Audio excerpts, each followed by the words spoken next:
surround yourself with what you want your life to mirror. And before you know it,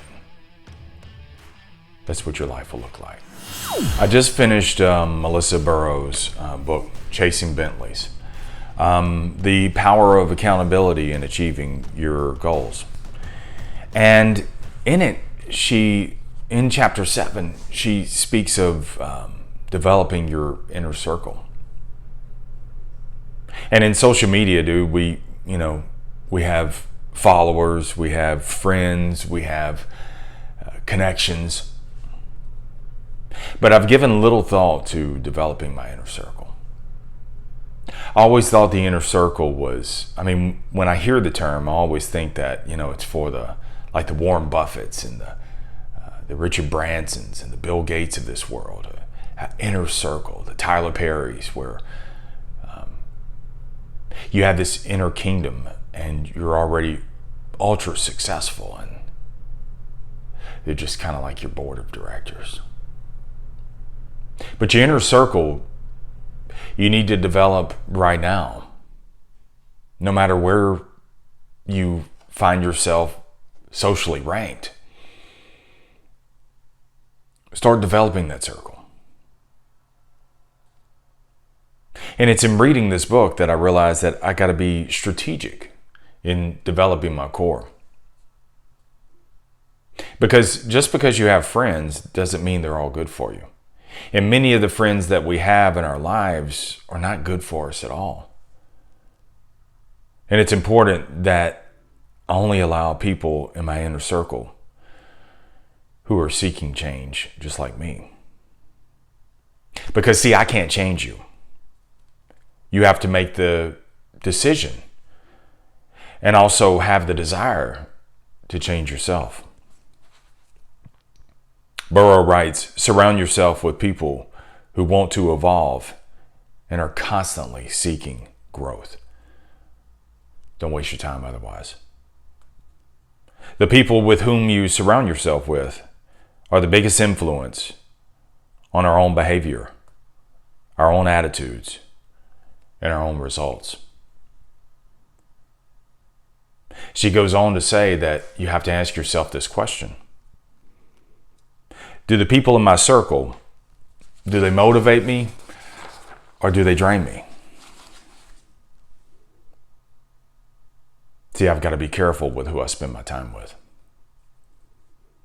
Because my time is very limited. And it can get kind of overwhelming when you're just running around trying to develop connections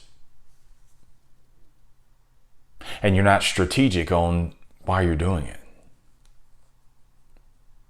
And so you're just following, friending, connecting with really no strategy at all. So I have to pick those who profoundly influence me. So how do you do this? And there's a great section in chapter 7, man, where she breaks this all down. And Burrow says first thing you got to do is you got to ask 3 questions to yourself. Number 1 is you got to assess yourself. And the relationships that you have now, are you in control of those relationships? And you have to start backing away from those relationships that are draining you and have high demands and are draining you. The second thing is you got to look at your habits and activities. And is the way that you're spending your time, is it aligned with your deeply held values? And number 3 is you got to assess others and start building mutually beneficial relationships. Mutually beneficial. It's good for both of us. And it's transformational. They're not transactional relationships. I'm not trying to just get something from you. You're not just trying to get something from me. It's transformational. Together we transform one another to higher realms. That's what super connectors are good at, right? Super connectors, what they're always looking for ways to connect others with others. They're not just trying to get something from somebody. And man, that's one reason why I'm very cautious on who I develop friends with. Because it always seems like the connections that I make, in the end, they want something because of the position that I'm in. And so, whether it's been in the car business and then all of a sudden I've had times where they try to connect with me, but really it's so they can sell something to me. So I've just, over the years, just kind of backed away from many relationships or even the idea of it, because I'm just like, I'm not trying to be a transaction here. Burrow writes, "You are the architect of your environment." So powerful. And so if you want to be successful, then you ain't going to do it by hanging out with unsuccessful people. If you want to be happy, then you got to hang out with happy people.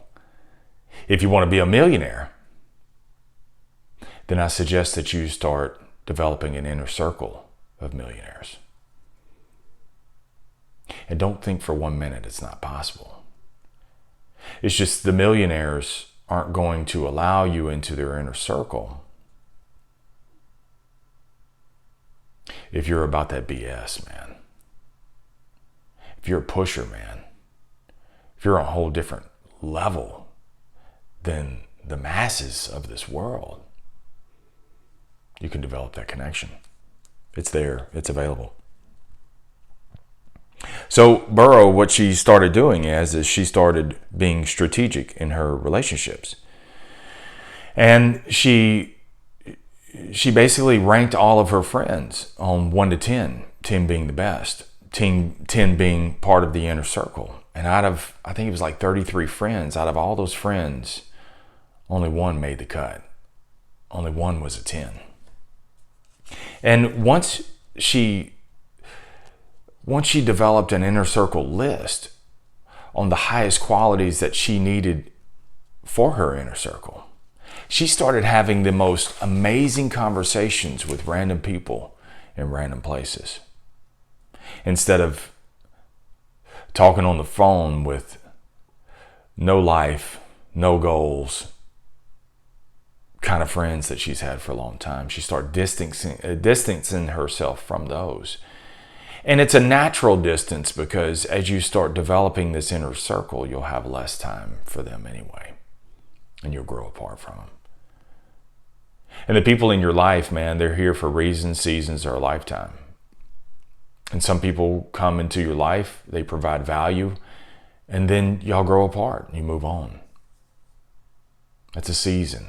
Sometimes it's a reason, a specific reason to help get you through some certain circumstances, or get a business started or something like that. And then y'all just part ways. It's cool. And then there's some lifetime people, which those are rare.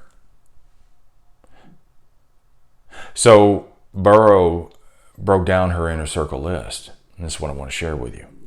Powerful, man. It's 8 of them. And so as you start classifying the connections that you have now, or as you move forward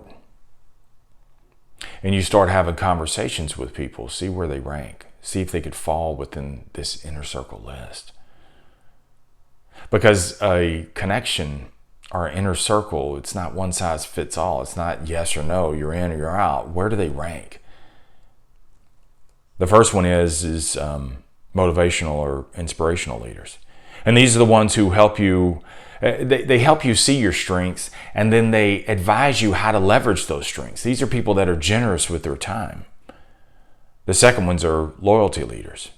These are your ride or dies, man. These are the ones who stand up for you and your beliefs, and they praise you to everyone that they know. The third one is connectors. And these are the ones who connect with you so that they can connect you with other people, their contacts, who have similar interests and goals. Number 4, collaborators.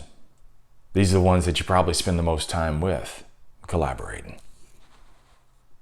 Number 5 is these are your high energy captains. This is your booster club, man. And these are the ones who, they cheer you up, man, when you're down. When you're just having one of them kind of days, they always see the silver lining, and they cheer you up. They bring you back up because they have that high energy. They don't fall to your level of emotion right then and there. They hold you up, man. They hold the standard up and they bring you up. You get off the phone energized, refocused, ready to roll. Number 6 is your creatives. I like these. These are the ones who stretch your viewpoint. And they introduce you to new ideas, new opportunities, and new cultures. I like that. They don't bang around in normal. You don't always have the same interest. And they expand you to the differences, to the diversities of this world. Number 7 these are your navigators. And these are the ones who you seek guidance and counsel from. These are the ones who talk you through all of your options. And the last one, in no specific order, these are your companions. These are your first responders. The first ones that you call in good times or bad times. And they're always there for you. It's a powerful list, man. And if you write this list down, and I'll provide them on my website, marshbice.com. If you write this list down, it'll help you be more strategic in building mutually beneficial connections. It's a great book. I urge you to get it. She ends the chapter by saying something profound. Surround yourself with what you want your life to mirror. And before you know it, that's what your life will look like. Special thanks to Melissa Burrow for the book, and Mike, the car guy. That's my man. He sent me the book and said, you know what, I think this would be a good book for you. With a handwritten note, man. Words of encouragement. So special thanks to Mike Carrera for doing that for me, man. Anyway, remember this. Never settle. Keep selling your way through life no matter what. Stay amazing. Stay in the sales life.